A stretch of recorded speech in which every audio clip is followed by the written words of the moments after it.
Are you sabotaging your love life? Okay, let's go. Simple, mental, gentle.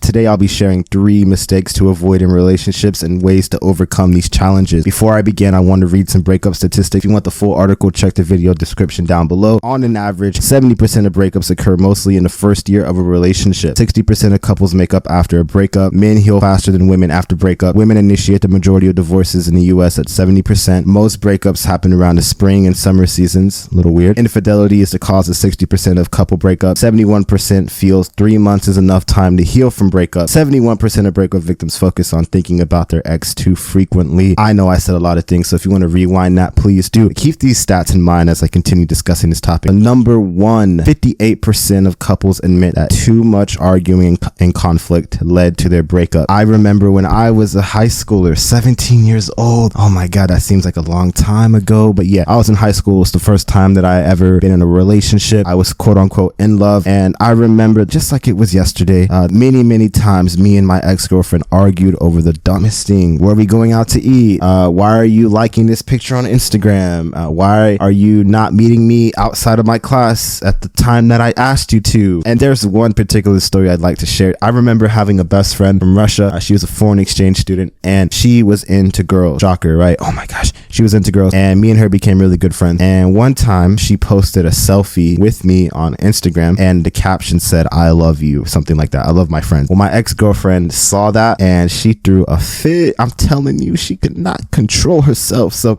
I remember in that time, I'm like, all right, man, we're going to break up. And then we would get back together. And that's a whole different story. Maybe we'll make an episode talking about that situation later on. But yeah, there was a lot of bad communication there. Poor communication. So poor. And it caused many disagreements, many arguments, and eventually we ended up breaking up and obviously we're not together anymore. Now, I'm going to give you some tips and tricks on how I overcame that. And I wish I knew this during my relationship. So first of all, when there's an argument going on between you and your partner, I think it's best to figure out, why are you arguing? I know it can be useful to think of an argument like an onion. Okay? The outer layer is what you're speaking about, while the deeper layer beneath represents the issues beneath. In other words, sometimes what we argue is only a symptom of what's going wrong, not the cause. Secondly, talking it over. So from there, it's a case of talking things over in a calm and constructive manner. This can be hard when you're feeling emotional. Obviously, if you think you're going to struggle with your emotions, it may be worth simply coming back to the topic when you've both calmed down. You know, take a little chill pill, take a break, maybe come back and see if you can have the discussion again. And then the third thing that can help you is to try to see things from your partner's perspective. Obviously, we know a conversation is unlikely to go anywhere productive unless both participants feel listened to. If there's one party member that's like, "Oh, you're not listening to me, you're not understanding me," then guess what? Good luck trying to resolve the conflict. It's not going to work out. So I'll even throw on an extra one just for you guys. Be prepared to compromise. Often the only way to reach a solution is for both partners to give some ground. If both of you stick rigidly to your desired outcome, the fight is probably just going to keep going and going and going and going and going. It might be that one or both of you need to compromise a little so that you're able to move past things. Sometimes an imperfect solution is better than no solution at all. But let's move on to number 2. So number 2, infidelity or unfaithfulness. In a survey, 60% of couples said that their infidelity is why they broke up. Now, I'm going to expose myself for a second. I know this is episode 4. Y'all are probably going to hate me after this, but I got to expose myself because I'm a man and men keep it real, just like women need to keep it real. So I have 2 stories to tell you. Story number 1, I was in a situationship, or I guess you could say a relationship. I'm not going to give any names, but yeah, you know, me and this person were talking for almost a year, and I'm using air quotes when I say talking. I mean, it's debatable, right? Well, I was also entertaining conversations with other people behind their back. And when I did that, obviously the other person did not like it. And so long story short, we end up splitting up and we're no longer in that connection, or I guess you could say relationship. And so those are the things that could happen when there's infidelity that's involved. Now, the second story is I had an ex-girlfriend who cheated on me. I remember I was on Instagram just chilling, and then one day this dude reaches out to me. He's like, I noticed you follow my girl. How do you know her? And at this time, I'm like, what is this guy talking about? His girl? Like, this is my girl. You know what I'm saying? Like, what you talking about, man? So he's like, yo, you following my girl? I'm like, nah, you following my girl. Well, what happens is we figure out that she's cheating on both of us, and this guy creates this wonderful plan. And so what happened was he told her like, yo, you know what I'm saying, I got a surprise for you. He was gonna video call her. Dude was super chill about everything, so he video called her, and then after that he added me on the video call. The girl saw my face, and then she blocked both of us. So look what happens when there's cheating involved. Things like that can happen. Am I guilty? Yes. Was that person guilty? Yes. You can't hide the fact that things like this happen. But hey, how do we overcome that? How can we get over this obstacle? And the first thing I'm gonna say is honesty. You need to be honest.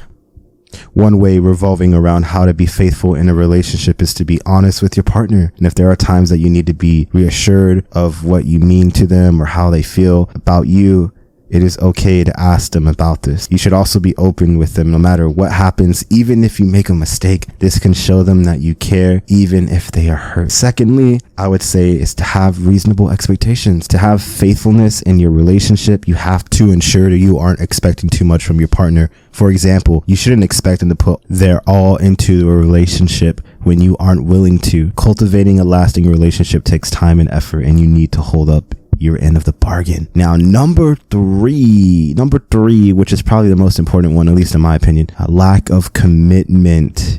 So let's go ahead and define what this means. So lack of commitment is not having a desire to commit to a full buy-in with the other person. So you spend a lot of time questioning the relationship or feel afraid of future together, avoiding plans of commitment on a daily or weekly basis, and feel unwilling to do the hard work of dealing with a sense of responsibility to the other person. Now, did you know that a lack of commitment is the cause of an alarming 75% of breakups among couples? 75% of couples break up because of a lack of commitment. And that just reminds me of me in my past where I had issues with this. I remember I've met many women who I felt were wifey material at that time. And during those times of being around them, I enjoyed the experience. I enjoyed having that person to call, spend time with, do the love thing, romantic stuff, hang out. But I also enjoyed my sense of freedom, of singleness.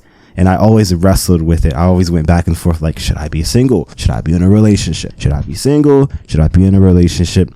I was just going back and forth. And then, eventually I chose the latter and ended up becoming single, and then I ended up regretting it, and it's just so stupid. But yeah, I remember not being fully committed because I wanted to keep my options open as well, just in case I found someone more suitable for me. You can call me toxic, that's whatever, I don't care, but that's the truth. That's what my mind was at that time. I felt like, okay, well, this person's great, but what if there's somebody better for me out there? What if they exist?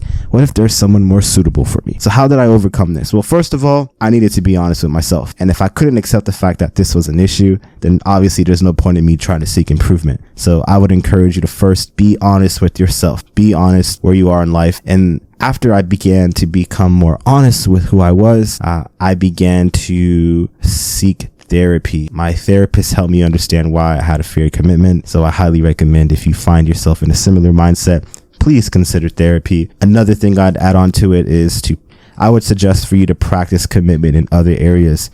So maybe you can learn how to play an instrument, go to the gym, read books, do some devotionals. I have no idea. For me, I decided to help people improve their English on Hello Talk. Shout out to the application if you don't have that already, by consistently hosting live rooms and helping people improve their language skills. Once you've committed to something, others won't be as hard. So for me, I needed to build a routine of commitment in other areas, and maybe, just maybe, that could help me within my relationships. And I've seen a lot of improvement, but I also have many things to work on. So I appreciate you guys for checking out this video, and y'all have a wonderful day. Peace. Great news. You've improved by 1%. Don't forget to subscribe to the channel to level up by 100%. See you in the next video.